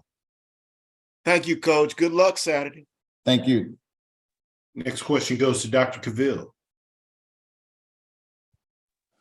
Kenyatta Cavill, Dr. Cavill's inside the HBCU Sports Lab. Good morning, Coach Dooley. Good morning, Doc. Had a great deal of success on both sides of the ball against Pine Bluff, pitching a shutout by your defense. Offense got going. Was able to get the balance between throwing the ball and running the ball. Talk a little about what went on during the bye week to kind of get things moving in this direction. Well, just as I said, when we had that open date, it was to work on Southern University. It's never about another opponent, although we got a lot of great opponents that we're going to face. It's about fixing the things, and I like to say scratch where it itch for us. we had to scratch some places where it was itching at to get us to become a better football team. Have we completed all that whole project? Not yet. We're still working. It's a work in progress. But the guys, I commend the guys on having the mindset and the attitude of what needed to be done and just going out and getting the job done. I know about scratching where it itches. Son, I told him you better grab a bottle of lotion. With that being said, Coach, get into this big matchup what everybody really wants to talk about. This top 10 matchup. This is the reason why we cover the games in a lot of ways. This is why I'm sure you coach, why the players two perennial programs, national conference race, divisions come together, both teams leading in divisions, undefeated in play. What all that means, we're going to hype it up. How do you keep your team level in terms of focusing on what's important, which is the game plan to get it done, besides what we're going to talk about week and why people should watch this game? You know, and it's kind of hard when you talk about this day and time right now, you know, social media where that is the media outlet right there, you know, just fortunate. Right. I'm not one of those guys that I don't know what goes on social media. Someone have to tell me, but you know, just the mindset of letting these guys know, you know, I talk to those guys and every outsiders, when they hear me say win, I'm not talking about win. I just want the acronym of win. What's important now? What's important right now? Us getting ready on this Monday. What we have to do this Monday right here, just continuing our daily thing. It's not a big game, but it's only a big game for us because it's the next game. And we got to approach it that way right there. We know that we got a good football team coming in here. Anybody that we play within this conference, I feel is a good football team. So our mindset is to stay focused, understand the tactics that is at hand right now for us. And that's just to get better each time we get out on that football field, to take care of what we can take care of and control what we can control. And that's what's important now, getting ready for a great family football team that's going to come in here. Coach, don't worry about the social media. We'll handle it. You know, we'll get out there and we'll start talking about whoever wins this game may be hosting the championship. Don't worry about that. Let's do our thing. Yes, sir. Take care, Coach. Appreciate it. Forward to the matchup. Good luck this week. Yes, sir. Thanks. Last question goes to Henry Pugh. Good morning, Coach Dooley. How you doing? Good morning. How are you? All right. Congratulations on this past weekend. I want to focus on the offensive side. You in the summer added Gary Quarles from Alabama A&M, and it looks like he had a pretty big day. Can you tell us what he's added to your running back room that was already loaded? Right. Well, you know, when you have a pretty good room, and to add someone else, that guy has to be able to play. In your mind, has to be special. Bring something, a different ingredient to the room. But when you talk about this young man, the other guys in that room has the same type talent that he has, but what he does have is experience. You're talking about a guy that's a fifth-year senior, that's a graduate student, that's been in the conference for a long time, that's been an all-conference running back, that has rushed for 1,000 yards. So when you bring a guy like that, you talk about the maturity part of it, that understand how to win and what it takes to win. So just the experience more than a talent. You know, everybody think, well, he was a great running back, that's why you want to know this. Just the mindset that he has, how he approaches. He approaches like he's a professional. And when you do those kind of things get contagious and it kind of rubs off. And I think he's done a great job. He's not very vocal, but in the last couple of weeks he has been, and that's where we brought leadership, you know, and experience. So he has a great deal to our room. And Coach, to piggyback off of that, you talk about leadership. Harold Blood, he's been able to maneuver the season and seems like to improve week in and week out. This past weekend, he threw for 90%, 18 to 20, 225. What is he, or how have you seen him grown throughout this season? Well, you know, he's getting seasoned. You know, he came in, hadn't really played multiple games. Guys hadn't had any film on him. So, you know, things take place, but the young man is a guy that understands it. And he understands that room. You know, I heard Coach Simmons talk about that quarterback room. It can get very, very brutal at times, but you got to be tough. You got to have tough skin. I'm another one. I tell everybody, they talked about Jesus. Who am I? So it doesn't bother me. So we just continue to go. I think he's strong-minded. He understands what it takes. He understands that position. And then you have a great coach when you talk about a Willie Totten. That, I mean, how can you not mention his name when you talk about the quarterback room. So we got someone that's mentoring him, doing a great job with him. And the young man just continue to grow because he's seeking that knowledge. He's like a sponge. He want to take that knowledge in, and then he's just a student of the game. Thank you, Coach. Thank you. Coach Dooley, as always, we appreciate your time. Look forward to speaking to you again next week. Thank you, guys. Yes, sir. Thank you. To Texas Southern, head coach McKinney. You see that we have Coach there with us. Coach McKinney, as always, thank you so much, sir, for taking some time to join us. Coach, if you would please start us out with an opening statement recapping your team's big homecoming win over Lincoln. Yeah, big win for us. Got our first win of the season this past weekend on our homecoming versus Lincoln University out of California. Thought our guys played a complete game, although it wasn't a perfect game, but we were a lot more consistent both offensively, defensively, and in the kicking game. Played a lot of people. Got a chance to get some guys on video that we hadn't had an opportunity to put in the game early in the season. So those guys came and played hard and put forth great effort, and we were fortunate enough to come away with the win. Appreciate those opening comments, Coach. First question goes to Dr. Cavill.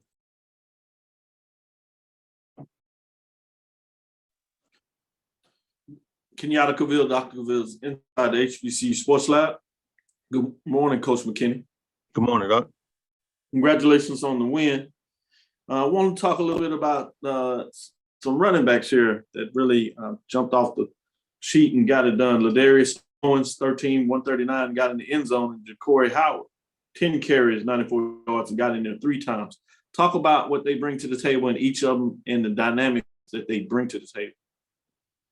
Yeah, they're 2 totally different styles of running backs. Corey's a bigger, more powerful runner. Ladarius is the lightning version of lightning and thunder.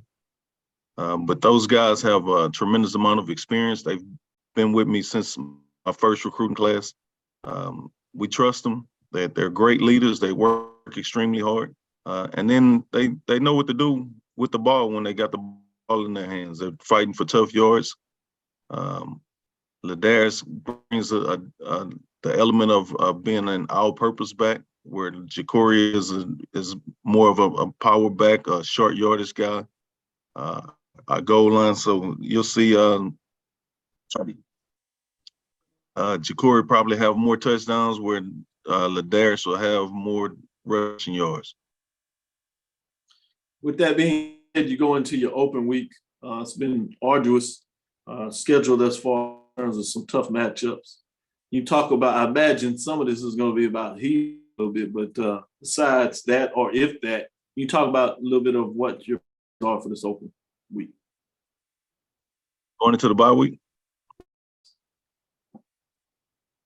Yes. Yeah, I go for our bye week is one is to get healthy. You know, we played a tough schedule these first few games. I want to, get back as healthy as possible.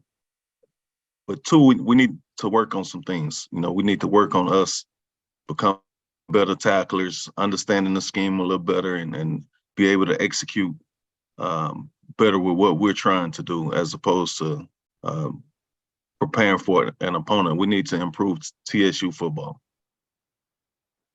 Thank you, Coach. Look forward to the following week, Matt, as you get on the road to Bethune-Cookman and Daytona Beach. Thanks. Thank you, Doc. Next question goes to Kyle Mosley. Hey, Coach, how you doing? Good. How's it going, Kyle? Good, good. Jace was 14 of 23, and then you have Jordan Davis. He was 2 of 3, and he had a touchdown pass.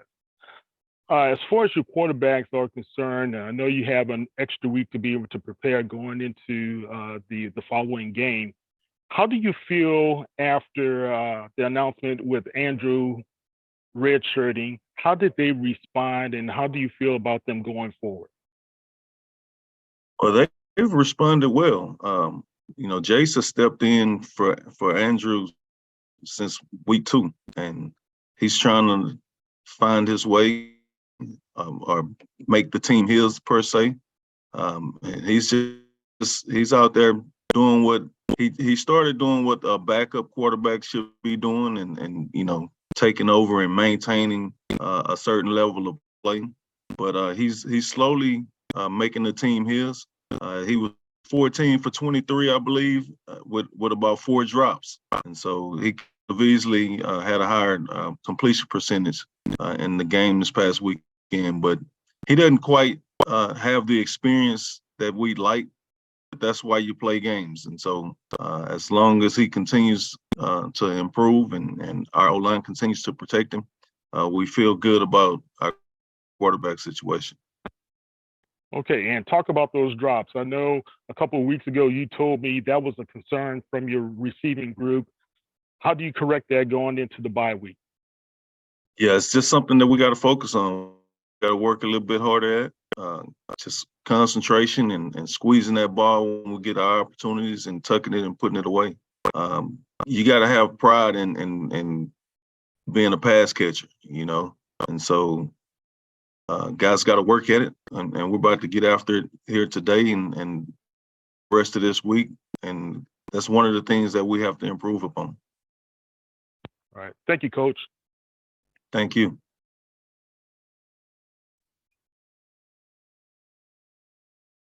Next question goes to Henry Pugh. Good morning, Coach. How are you doing? I'm good. How are you doing? Doing well, Coach. On Thursday evening, we received the news from Andrew about him being out for the remainder of the season. With that being said, is he still around the program as far as helping with the other quarterbacks and stuff, or is it kind of he has to be away with the health issue? No, he's definitely around. He's a part of the team. He's in every meeting. He's at every practice. He's just following his doctor's orders, and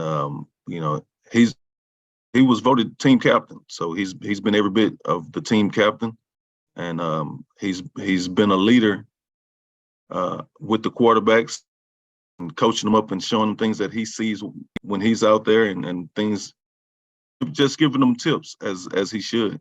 And so yeah, Andrew's been very much a part of the program. All right, thank you, Coach. Thank you. Coach McKinney, as always, we appreciate your time. Look forward to speaking to you again next week. Thank you for having me. Yes, sir. Thank you. Now go to Jackson State. Head Coach Taylor. Coach Taylor, thank you so much for taking some time out of your schedule, to join us. Coach, how y'all doing? Doing pretty good, Coach. How are you, sir? I'm good. Coach, if you could just start us out with an opening statement. Enjoyed the bye week. We got some good work in those on last week as a program. Going into the weekend, gave the guys a couple of days off to get some rest. So we in a good spot right now. Looking forward to this week against Alabama A&M, the Gulf Coast Classic. So we back at it. Came in on yesterday and had a solid practice. Just getting guys back on their feet, moving around at a high tempo. So I'm looking forward to this weekend. Appreciate those opening comments, Coach Taylor. First question goes to Charles Bishop. How you doing, Coach? Hey, what's going on, Chuck? I want to ask this question. You're obviously familiar with Quincy Casey, and it looks as though he's seemingly kind of turned the corner as a passer the past couple of weeks. But what has been your evaluation of how he's looked thus far this season? He's looked settled. He looked settled in the offense. Him transferring in there, it took him some time to settle in and get on the same page with the coaches there, the coordinator there. But he looks settled in as a quarterback, making good decisions with the football. I think he does a good job of aligning the people around him to make him look good as well, putting the ball in the correct spots.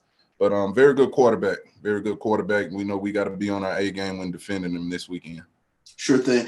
Quick follow-up, and I know a lot of times we ask questions in terms of what did you do on your bye week, but first time as head coach mentally, I mean, was there any sort of a downtime for yourself during the bye week? Oh, definitely. Definitely I got with the family a little bit, hung out with them, able to catch up with my kids, my wife and everything. So it was good. And also too, to just get some rest, to get some rest a little bit. We worked hard Monday, Tuesday, Wednesday of last week, and gave the players, some coaches off some off time, going into that weekend. But it was good for us, with everything that went on the first half of this season. But, around about Saturday evening, I started getting that itch again. I was ready to get back to some football. Watched a lot of football, did a lot of recruiting too as well. A great time for us to get ahead in the recruiting game as well. Sure thing. Appreciate that, Coach. Thank you. Appreciate it, Chuck. Question goes to Henry Pugh. Hey, good morning, Coach. And I verified the time. It is still morning. So good morning. Good morning. How you doing? Doing good, Coach. Alabama A&M comes in this game extremely balanced, passing and running the ball. How have you guys planned to, I guess, take on that attack, not being able to, I guess you can say, single out one side to the other? We just got to be where we're supposed to be on the football field as a defense, and play hard with great effort. I want to get 11 hats to the football. Dwayne Taylor, their offensive coordinator, does a great job over there. He's been doing a great job as a coordinator, over the years. Good offensive staff over there. But we got to be where we're supposed to be on defense, do our job, get 11 hats to the ball, and, allow our athletes to make plays. All right, Coach. And lastly, I want to ask you about your special teams. I know you had a few kickers that were banged up and a punter as well. Where you guys sit as far as health-wise with those gentlemen? Hopefully we get some guys back this week. I'll get with the training staff some more on today. We met briefly on yesterday about some guys and, just trying to get them upright and get them through the games, get healthy. Continue treatment with those guys, and hopefully we can get them back on the field. It was a thorn in our side against the Bethune game when you don't have any kind of kicking game whatsoever. We're going for 2 points. Didn't have a kickoff person really out there that had been, was able to get some true work. So, we'll try to get those guys back on their feet and get going this week. All right. Thank you, Coach. No problem. Thank you. Next question goes to Dr. Cavill. It's Kenyatta Cavill. Dr. Cavill's inside the HBCU Sports Lab. Here on the cusp of it. So good morning, good afternoon, whichever one you want to take. Right at it. Cool. Just wanted to say it's amazing when you think about the coaching life. Fascinating to say that you got a chance to spend some time with your kids. We take it for granted. So thanks for doing what you do. With that being said, let's get into this action. It's a big matchup in the East. In terms of the seeding, obviously, you still want to focus on ability to stay in the race. And to do that, it's better to do it from a wins perspective also. Yeah. A lot of that we'll talk about from a media perspective, but focus on Alabama A&M's Bulldogs. Obviously, you talked about their offense, but what about defense? How do you look at what they do on defense and what ways they attack? They got some big guys on the defensive line on the inside up, and they're 2 big D tackles that play well for them. Second level, third level of the defense really flies around, and they do a good job of getting turnovers. We've been emphasizing that we got to protect the football against a group like this and not give their offense too many opportunities on the field. But we just got to be better on the little things like third down, red zone. We get those opportunities to extend drives and score points. But just definitely don't want to turn the football over. Go out there and execute, and don't put too much on our offensive guys' plate, and allow these guys to make plays going into this weekend. Neutral site game in terms of conference game. What is your overall thoughts about playing neutral site for a conference game? I ain't gonna say what I'm thinking, but it is what it is. It's a conference game for us. Give me another season, then I'll let you know. But nah, yeah, Let me ask you more. Played last year. Say it again, Doc. I'm sorry. Go ahead, follow. I'm sorry. Oh, okay. But no, it was a great atmosphere on last year. We got over there, Gulf Coast Classic. Mobile did a great job of laying out the red carpet with the banquet, everything when we pulled up there. The thing that was pleasing too, also a great turnout. Jackson State really showed up in that game on last year, and we're expecting the same things this year. But regardless for us, again, it's the next one on the schedule. Like you said, an Eastern Division opponent. So we got to be ready to play and, put all the other stuff to the side. like I always say with those classics, you know, the pageantry and stuff is really not for us. You know, it's up to us to go out here and execute and, you know, be the best football team on the football field that day. Thank you, Coach. Look forward to the matchup. Thank you. Appreciate it, Doc. Thank you. Next question goes to Jay Keith. Hey, Coach, it's JT. Can you had another week with Leonie Armenta. Can you talk about her progress and if you plan on maybe using her again? We'll see how she does this week. You know, she's I think the week before she didn't have but like a couple of days of work of going into that game. So that's why we didn't really use her that much. I think a lot of people thought it was her kicking throughout the game, but she only had that one opening kickoff, and the rest was a running back kid that we plugged in, you know, to do the rest of it. So we'll see how, you know, does this week for us. We'll continue to evaluate her, and if she's good to go, you know, we'll put her out there and see what she can do. Coach, did you realize that follow-up question? Did you realize that you were making history and she made history as the first SWAC, female SWAC kicker and HBCU kicker? I mean, your thoughts on that? Yeah, I did. You know, I did. Like, I'm the type of person, whoever can help us go out here and win football games, you know, I'm going to put that person in the right position to help us. But I kind of figured, you know, there was some history we were making there. But it was a great opportunity for her to come out and, you know, help this football team. And then at the same time, vice versa, we were very proud of her, what she came out and did in that game. Thank you, Coach. Thank you. Next question goes to Kyle Mosley. Hey, Coach, how you doing? I'm good. How are you? Good, good. Talk about your defense and how they have been evolving over the past few weeks and going into a challenge against Alabama A&M.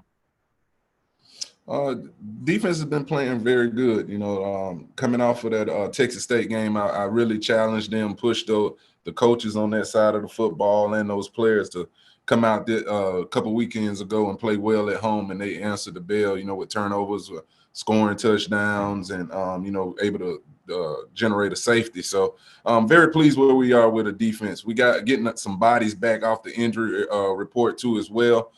Week in, week out, that's been a plus for us. And now they're able to gel. You know, the guys that started out in training camp, all those guys are out there together as one. You know, we're getting some depth back. So I feel real good where we are defensively right now going forward.